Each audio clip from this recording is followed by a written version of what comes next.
I don't think I've ever seen so much fake blood gloriously brought to a screen in my life. Maybe with The Shining, the elevator scene.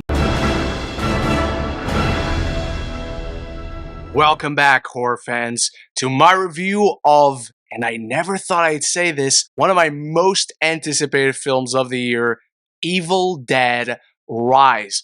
Also the film with the hardest fucking title card in the year.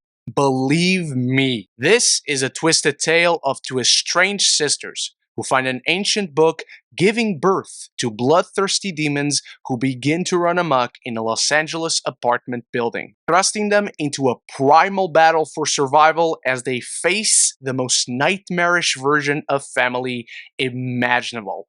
Now, going into Evil Dead Rise, I've had a very interesting experience because, as a frame of reference, I'm not the biggest Evil Dead fan. I've seen the first one once, and I've seen the remake. I didn't like the remake, and clearly the first one never stuck with me. However, once this movie was promoted for a streaming HBO Max release into a theatrical experience, and that first trailer, I was actually hooked. This looked like my kind of horror, and wow, it is. This is a hardcore horror film that does not let up whatsoever, nor does it overstay its welcome. This is a trimmed, tight runtime that establishes its characters, establishes the world, the lore. It's very welcoming to new fans, which I essentially am. But, and again, speaking as someone who's not too hardcore into this franchise, it feels like it acknowledges, pays tribute, and feels like a welcoming back to old fans that have stayed with this franchise through its various movies and iterations. It feels like it embraces both the old and the new in great balance and gets right into it. This is not entry level horror. This is a frightening, suspenseful, hardcore kill fest from beginning to end. Like I said, this movie has the hardest title card of the year so far in an opening sequence that is absolutely chilling and brings you right into this world, establishing its very dark, ominous tone, and yet having enough campiness and sense of humor where you understand, oh, they love the Raimi identity that the previous films had to them. But once it gets started with this tale about these two sisters, which manages to be really compelling in a short amount of time, and it actually, on a microcosm level, comments on the disenfranchised living in current day America, particularly Los Angeles, where life just comes down on these people, and it certainly comes down on this family. Once we get to this story, the film wastes no time. And so many of the sequences in this film are absolutely bonkers, particularly to see how far they go into the visuals and how far they accomplish it with practical effects, which I'm not against CGI, I'm not against practical effects, I'm not in favor particularly of either, but in horror, I always feel practical effects work better, and Lee Cronin, the director of this film, knows exactly how to tease certain visuals. He knows exactly how to bring certain practical effects to life, and he knows so well how to raise tension with suggestion, with music cues, with lighting effects, with just something lurking in the corner of a character's eye. And some of his shots in here are so impressive, not only because of a lot of times what they are showing you, but also because of what he doesn't show you. He has a particular knack for focusing on characters' reactions just long enough to give you that heightened sense of fear, and then he cuts to what they're reacting to. And that's when you feel it the most. And from there, you have so many glorious kill sequences. The deaths in this film are fantastic. He gets so creative, he gets so zany with this, but he never breaks the tension. He never manages to go so far off where you're like, oh, okay, I'm not afraid anymore. You feel this constant sense of going through a thrill ride. And the thrills never let up until the end because he actually makes you care for these characters. He establishes really interesting relationships, very interesting conflicts of these sisters who clearly care for one another but have been so broken by one another, by failing, by their faults.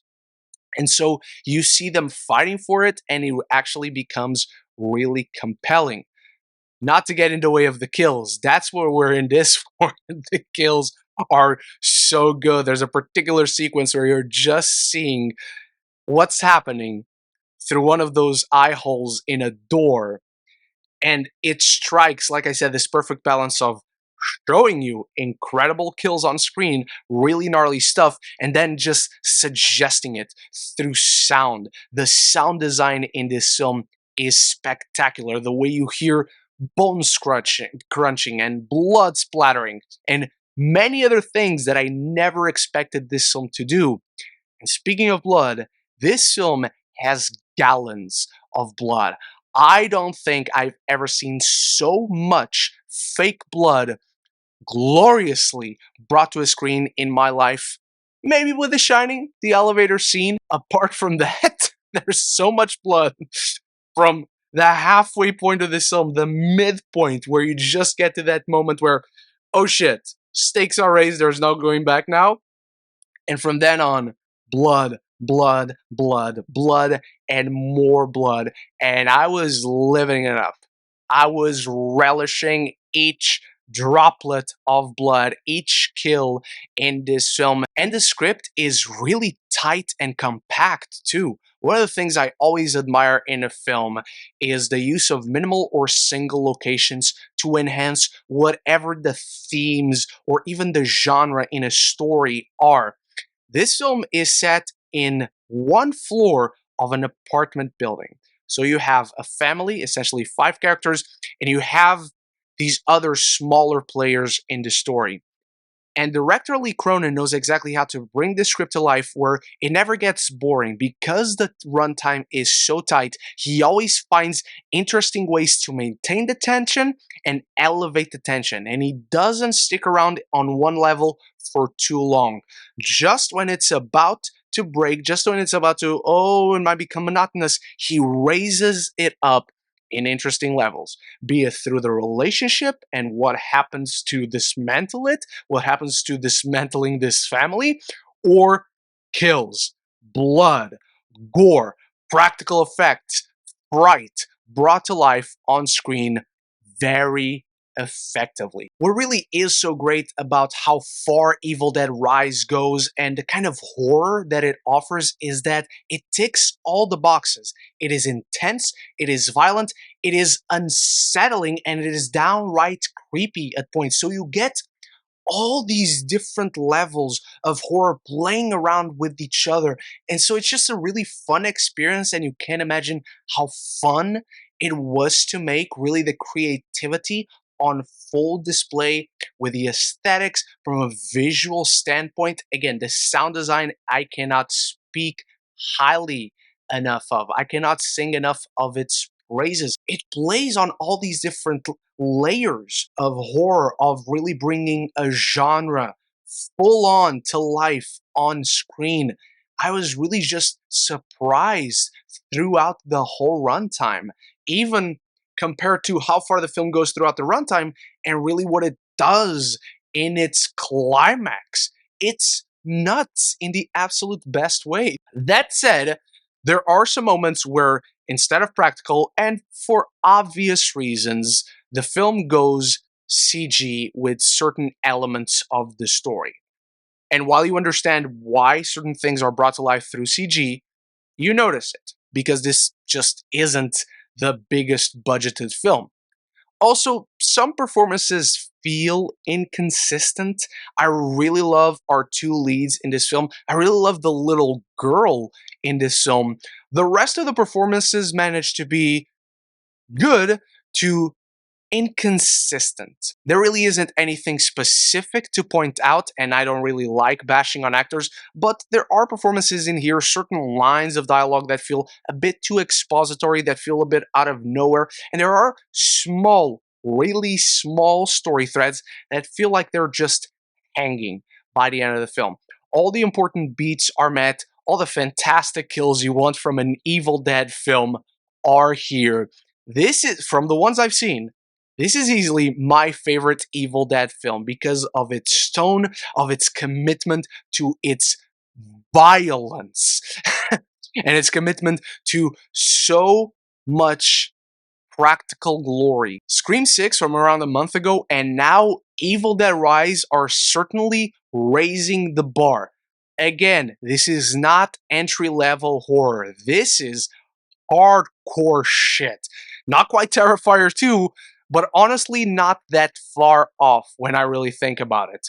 And so, as I dive into my final thoughts on Evil Dead Rise, it's time for you to start the conversation about it in the comments below, and let me know your thoughts on the Evil Dead franchise as a whole, your favorite film in the franchise, and should I finally get into them. Anything and everything down there. And if you're enjoying this Evil Dead Rise review, there's more horror reviews from 2022 right on this playlist right up here. And of course, maybe I'll talk about the other ones in the future. So if you want to talk more movies and TV, this is the place to be. Consider clicking that subscribe button, and you won't miss any future conversations on your favorite movies and TV. Evil Dead Rise, more like Evil Dead goes fucking metal. The minimal locations enhance the intensity and suspense to hardcore levels of violence, gnarly kills, marvelous sound design, and oh so much blood. It has atmosphere, dread, and carnage candy to quench the bloodthirst of longtime